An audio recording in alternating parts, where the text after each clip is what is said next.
Today on Meet the Composer, we will meet Czech composer who was equally as popular in Europe as he was in America.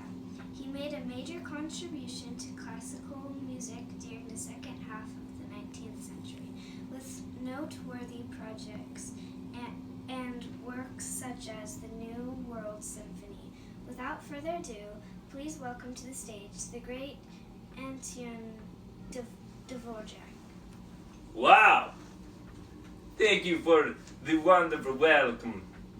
Although this is quite the long trip from Czech Republic, I used to call America home for a short time in my life.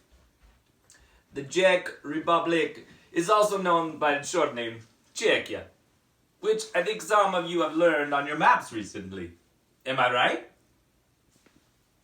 I once lived in New York and spent a short time in Iowa later in my life. But I digress. I bet you all would like me to start from the beginning. Oh, well, yes. We'd love to hear more about how your music career began. I certainly have to give credit to my family for encouraging my love of music. I was born in 1841 in a Bohemian village, where my father was an innkeeper and butcher. But my parents encouraged my musical training despite their humble background.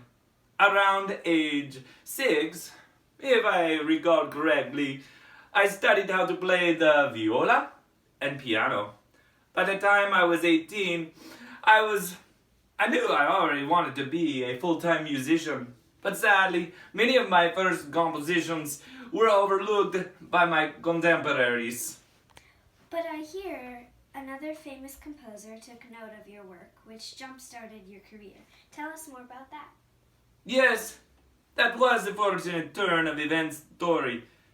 In 1874, I submitted an original score to the Austrian State Prize for Composition. I didn't know at the time, but Johannes Brahms was the leading member of the jury to decide who won the prize money, and he was highly impressed with my work. I won! And guess what? I won again in 1876 and 1877.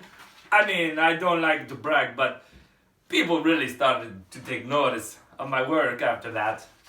Oh, we didn't think you were bragging at all, but it was about time someone started noticing your work. It was Brahms' own publisher who first realized your Slovak dances for piano in 1878. People had been waiting on the sheet music for them with such anticipation that they sold out in one day. One day, that's pretty huge, wouldn't you agree? Well, yes, I suppose you're right about that.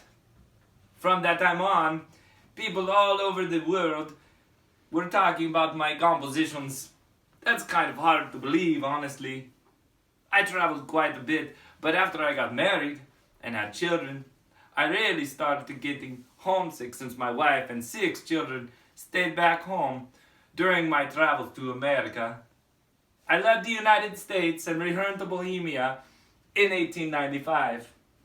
Yes, I can imagine being away from your family for 2.5 years would make you very homesick. So what did you do after you returned home? I actually started teaching again at the Prague Conservatory, passing on my experience to future leading Czech composers. Also, funny story.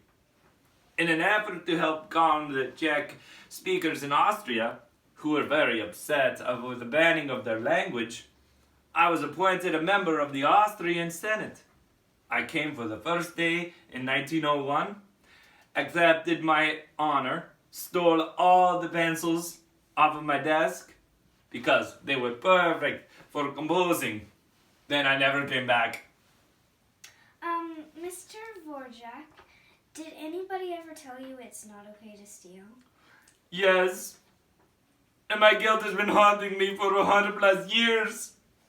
So, right after this interview, I'm catching a plane to return the pencils to Austria and apologize.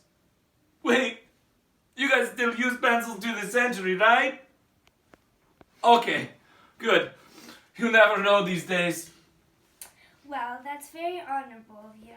We are so happy you stopped by today to share about your life with us. It's not hard to see why you're still regarded as one of the best among a long list of well-known European composers. Everyone, please give Antonin Dvorak a round of applause.